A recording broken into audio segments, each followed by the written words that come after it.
my space. What's up, YouTube? This is Miss Melinda. Today I'm going to do a very important topic that has been really popular in the news today, and that is in regards to the 29 schools in Kansas City that has been closing. And basically what I'm going to do is I'm going to give y'all the 5 basic steps of any school district's process in order to adopt a budget. So I'm going to run down those steps real quick. I'm going to give you some hard facts in regards to the national budget for education and a little bit of information in regards to the Kansas City. And I'm going to give you my opinion at the end.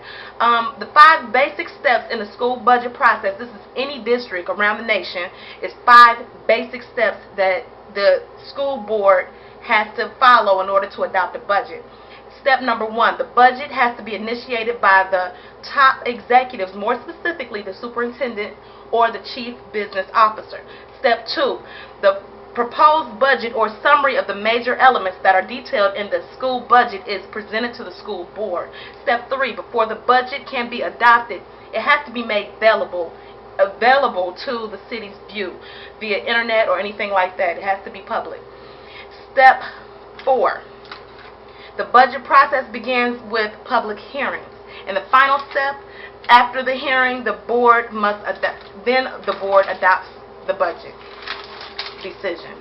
Now I'm going to go over the national educational budget. In the United States, $972 billion is in the educational budget, and that is both private and public sectors of education on all levels. Funding is coming from federal, state, and private venues. 76.6 million students are enrolled in the United States today at all levels. Primary students equals 37.9 million. Secondary students is 26.1 million. Post-secondary students are 17.5 million. And this funding again comes from the state and federal state taxes and also local property taxes. Okay, the federal funding covers public schools is 8.5%. So the federal funding that covers public schools is 8.5%. Okay, and this information comes from the National Center of Educational Statistics. From the Associated Press, in regards to the Kansas City schools, Associated Press reports that 29 schools out of 61 schools will be shut down. $50 million is basically going to be lost. It's going to be, because it's a shortfall. Basically eliminating 700 to 3,000 jobs. This includes 285 teachers.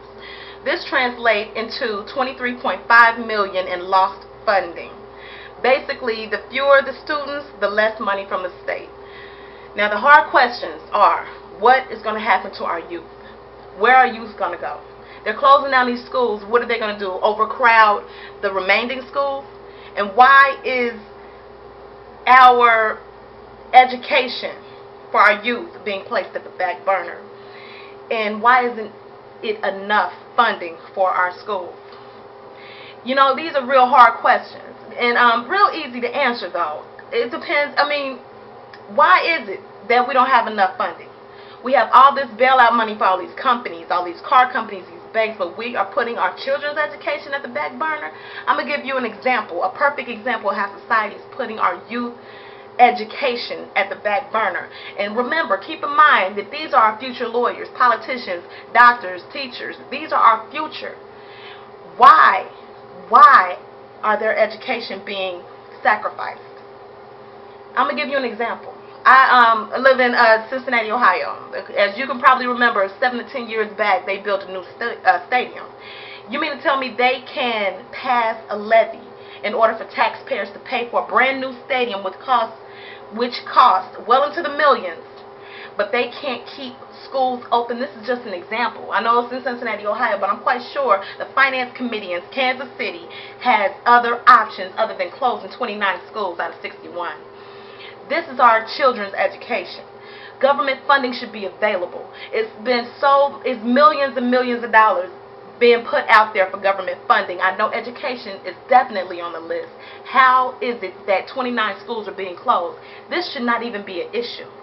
We should have money to keep these schools open. And upgrade.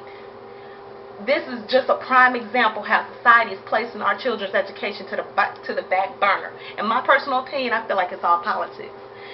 There is money to keep these schools open, but it is a hidden agenda, and that is the reason why these schools are closing. Again, this is Miss Melinda. This is my personal opinion. If you have any views on this subject, please feel free to comment. Thanks for watching, and I'll come at you with some more blogs. Thank you and have a good day.